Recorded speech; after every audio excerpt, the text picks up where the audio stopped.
Bien, buenos días. Soy David Catucuamba, estudiante de la Universidad Técnica Particular de Loja en la carrera de Derecho. Hoy voy a exponer en la materia de sociología jurídica la importancia de la construcción de una sociología del derecho. La sociología básica del derecho ecuatoriano, compuesta tanto por el derecho general como el derecho ecuatoriano. Vamos a analizarlo desde el derecho en general, conocido este como el sistema orgánico y conceptual de regulación social con origen romano. Dentro del derecho en general, eh, se habla, ¿no?, de una igualdad social. Sin embargo, la exclusión e inclusión de grupos humanos promovidos por el sistema jurídico, sobre todo en el derecho ecuatoriano, ha sido muy relevante. Es por eso que resaltamos o acentuamos el derecho ecuatoriano, igual conocido a este también como un marco regulatorio, al igual que el derecho en general como de origen romano. En 1830 se adicionan materiales jurídicos que forman el derecho ecuatoriano en una sociedad con estratos sociales. Sociología básica del derecho ecuatoriano ha tenido una amplitud muy remarcada en el campo normativo ecuatoriano, mismo que hasta el momento se han establecido 21 constituciones y dentro de estas 14.000 leyes.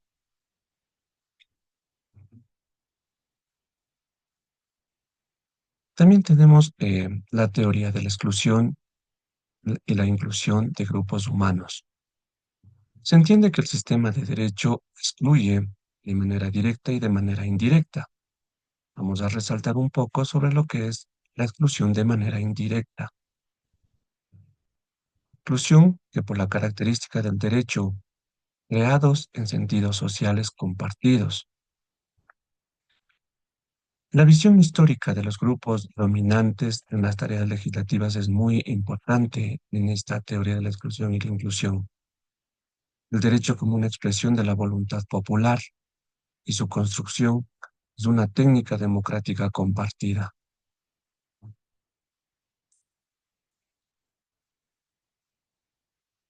Para analizar esta teoría de la inclusión y exclusión de grupos humanos, vamos a hacernos la interrogante de si es el derecho una expresión de la voluntad popular o es el producto de negociaciones entre intereses oscuros que a través de la normativa y decisiones judiciales maneja a la sociedad. Para responder esta pregunta, nos basamos en dos perspectivas: la perspectiva histórica del derecho y la perspectiva filosófica del derecho. En la perspectiva histórica del derecho, tenemos a la realidad en sí, mientras que en la perspectiva filosófica del derecho, tenemos la esperanza que tiene la humanidad en el derecho para mejorar sus vidas. Dentro de esas perspectivas surge si la ley es de la voluntad popular o no. No existe un verdadero origen popular. En los pueblos babilónicos y semíticos no existió en las leyes un origen popular. Las antiguas órdenes normativas no tienen o no tenían un carácter de derecho. El gran legislador, su propia voluntad o por voluntad divina, otorga reglas de comportamiento para la vida social. Sin embargo, es innegable su influencia en el desarrollo civilizador de la humanidad. Pero pese a la gran participación del legislador y su influencia, no hay injerencia directa del pueblo en su expedición. Y no había verdadera participación del pueblo en la expedición de normas. Sin embargo, pasamos ya a la civilización griega. En la civilización griega, las ideas platónicas de una república gobernada por filósofos es antidemocrático, implicó desprecio a las capacidades de los individuos ordinarios a participar en las decisiones de la sociedad. Pericles otorgó mayores posibilidades al pueblo para decidir sobre las expediciones de leyes y sobre los asuntos públicos. Sin embargo, ya en esta civilización griega se puede notar una leve participación, sentida esta en la asamblea eclesia. Era un órgano político de mayor jerarquía que se reunía 40 veces al año en un aproximado de 40.000 ciudadanos, mismos que podían participar y resolver sobre proyectos de ley que surgen de iniciativa popular. Dentro de esta asamblea eclesia se daba el Senado Bule, compuesta por 500 miembros que administraban justicia y conformaban varios tribunales populares. Y continuando con la interrogante de ¿surge la ley de la voluntad popular? Nos adentramos ya dentro de la civilización romana, mismo que se pueden ver los primeros esfuerzos normativos en la creación de las 12 tablas creadas por 10 ciudadanos y evidentemente sin la participación directa del pueblo. En la República, las leyes comiciales, las leyes plebiscitarias, significarían una auténtica participación del pueblo. Dentro de la República, los proyectos de ley que eran también eh, dirigidas por los cónsules y los tribunos, adecuados a un marco jurídico conceptual ya establecido que limitaba las arbitrariedades y las ocurrencias que podían desestabilizar. Dentro de estos proyectos de ley de los cónsules y tribunos, también había la participación de los patricios y plebeyos, a quienes se les aceptaba o no en, en estos proyectos de ley. Pasamos así al Imperio Romano. El Imperio Romano tiene o es una parte de nuestro origen del derecho, ¿no? Es parte del derecho actual. En el Imperio Romano se centraba en legislaciones imperiales y se completaba con el conocimiento de los juristas. Se conformaba el digesto, que era la recopilación de textos jurídicos de los jurisconsultos romanos más importantes de esa época. Sin embargo, en este Imperio Romano no hay una participación en la formulación de derecho. Incluso durante el Imperio Bizantino se encargó a expertos juristas, al igual que Europa. Ni en la Revolución Inglesa ni en la Francesa existía cortes populares.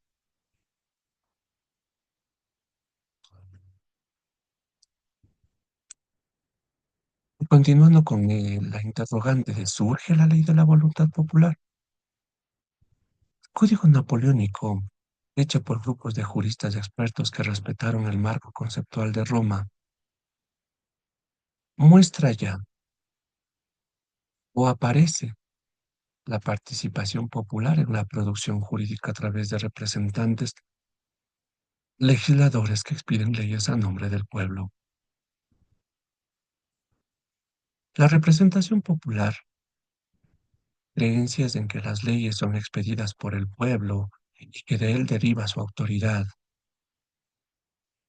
también de que una participación constante de expertos cada vez más especializados es muy influyente, ¿no? Dentro del avance de este surgimiento de la ley y de la gran interrogante si de la ley es la voluntad popular. También se da una influencia legislativa de grupos de poder y escasa verdadera participación del pueblo en la formulación de las leyes. Y es ahí en donde los jueces empiezan o inician sus sentencias en nombre del pueblo. El modo legislativo de producción jurídica tiene una característica muy esencial. Pertenece a una clase de individuos involucrados en la actividad política, es decir, a determinado segmento social minoritario cuyo objetivo final es la expresión de los anhelos populares. Se puede aceptar la noción del pueblo como expedidor de leyes y otros materiales jurídicos que ayudan a fundamentar un sistema de gobierno. Recordemos, resaltemos esta partecita, ayudar a fundamentar un sistema de gobierno. Sin embargo, la influencia legislativa de grupos de poder es muy escasa, ¿no? Es muy escasa. También nos surge la interrogante de la voluntad popular. ¿Influye en otras formas jurídicas? Lo que hasta hoy hemos hablado tiene mucho que ver con la ley. Y dentro de las formas de creación jurídica tenemos la ley, la jurisprudencia, la doctrina. Se puede pensar que estos carecen de influencia popular, como ya lo vimos en la ley. Pero ¿qué pasa con la doctrina, con la jurisprudencia? Veamos lo que es la jurisprudencia. La jurisprudencia son decisiones de los altos tribunales con potestad para expedir sentencias de cumplimiento obligatorio por otros órganos. Este modo de producción jurídica puede servir como un medio por el cual determinados individuos del pueblo o de estratos desfavorecidos pueden acceder por su esfuerzo académico a ser parte de la creación del derecho. Los modos de producción jurídica, confinados al pensamiento y a la acción del individuo, que gozan de potestad estatal de administrar justicia y gozan de conocimientos del sistema jurídico que ejercen su labor en el marco normativo. Administradores de justicia.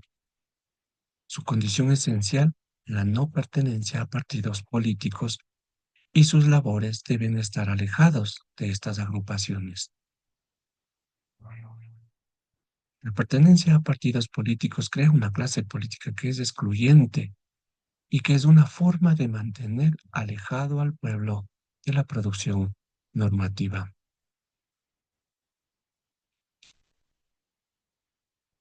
Como vimos anteriormente, la jurisprudencia, hoy la doctrina. La doctrina, que no es más que las producciones intelectuales fruto de la elaboración intelectual y de los otros dos medios de producción jurídica que otorgan sustento de pensamiento sistemático. La doctrina está abierta a todos. Está abierta a todos cuanto quieran aportar a su desarrollo. Son necesarios vastos conocimientos del sistema orgánico y conceptual que se llama derecho. El esfuerzo académico y de investigación ofrece una oportunidad, una puerta para la producción jurídica, para quienes no pertenecen a la clase política o grupos de presión o a las magistraturas. El pensamiento jurídico doctrinario es la forma más democrática de elaborar. ¿Qué pasa cuando hay oposición en la voluntad popular y las decisiones de los legisladores y los jueces? Aquí nos remarcamos y hacemos hincapié a Alexander Baker, quien estipula la objeción contramayoritaria. La objeción contramayoritaria cobra importancia si se considera de que la ley es la expresión de la voluntad popular, una veracidad en el aspecto formal o falsa desde un punto de vista empírico. Revisión judicial de inconstitucionalidad, pero ya no es una corte de justicia, sino en una específica corte constitucional. La frase de incongruencia de Baker menciona que como unas pocas personas sin obligación de dar cuenta de sus actividades pueden tener más poder que muchas personas electas democráticamente. Por convicción intelectual, las leyes surgen de la voluntad popular. Grupos minoritarios influyen en la producción normativa. La Corte Suprema constitucionales establecen precedentes jurisprudenciales que estén en contra de la opinión pública. Una forma eh, de hacer un lado, ¿no? La intervención eh, o la opinión pública en esta elaboración de leyes. Por razones de creencias religiosas, costumbres firmemente establecidas, opiniones eh, inamovibles en el imaginario popular. La influencia popular en las diversas formas de producción jurídica ciertamente escasas. Ahora viene, ¿por qué se legisla en nombre del pueblo? Desde el punto de vista empírico, no puede afirmarse que se legisle a nombre del pueblo, sino más bien es una forma básica que sustenta lo teórico que sostiene los estados democráticos. Según las evidencias históricas, si hubo etapas sociales donde existía la participación ciudadana en la formulación de las leyes, tal como lo vimos en Roma y en Grecia. Actualmente la participación popular es mediada por los órganos de la democracia participativa y por los tecnócratas. Estos medían entre los individuos y las personas con poder necesario para crear derecho.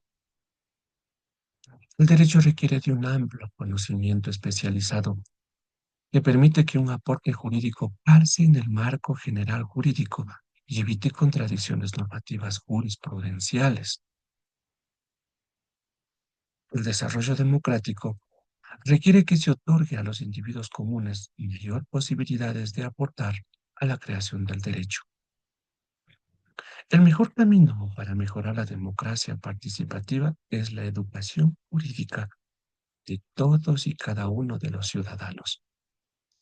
El ciudadano de verdad debe tener una educación jurídica que le permita aportar conscientemente y responsable a la construcción colectiva y democrática de este común proveedor de vida que es el derecho.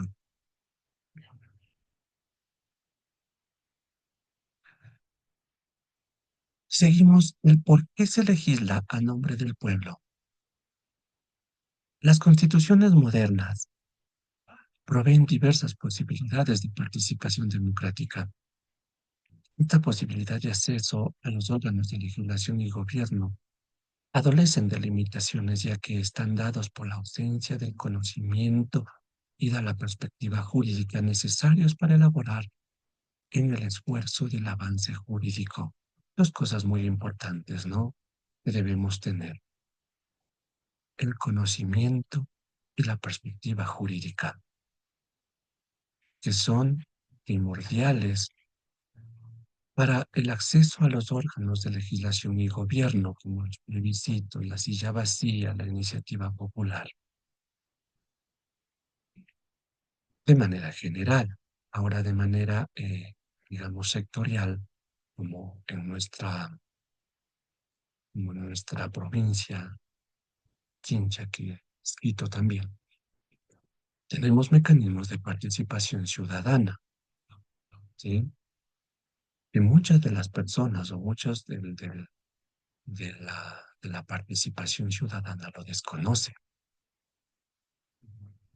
Además de las iniciativas organizativas barriales, comunales, parroquiales y distritales, la ciudadanía puede intervenir en actividades a través de los siguientes eh, mecanismos de participación ciudadana, como son las audiencias públicas, los cabildos populares, los consejos consultivos, las consultas, las sillas vacías, las comisiones generales o las mesas de trabajo, entre otras. Sin embargo, todas estas participaciones ciudadanas, todas eh, estas intervenciones populares en la elaboración de la ley, de la jurisprudencia, em, giran en torno a este principio universal que se concretiza en situaciones históricas particulares, como es el derecho natural o universal a vivir. Las instituciones sociales, políticas, jurídicas, culturales pretenden una cosa originalmente, que es asegurar la vida en su mayor perfección de toda la colectividad. Es por eso que de manera resumida se puede decir que estas tres formas de elaborar las leyes o el derecho tienen un solo fin, que es la vida. Esta investigación se basó en la bibliografía de García Torres, Sociología Jurídica Guía Didáctica. También se revisó a Morales Vitero entre el control social y los derechos humanos. También se revisó a Krebs Wittgen, El Imperio Bizantino, una historia universal. También se revisó a González Álvarez, la editorial del Búho. También se revisó ordenanzas metropolitanas como la 038, que es de participación ciudadana, que es la ordenanza metropolitana reformada al título 2 del Sistema Metropolitano de Participación Ciudadana y Control Social, expedida en agosto del 2022. Muchas gracias.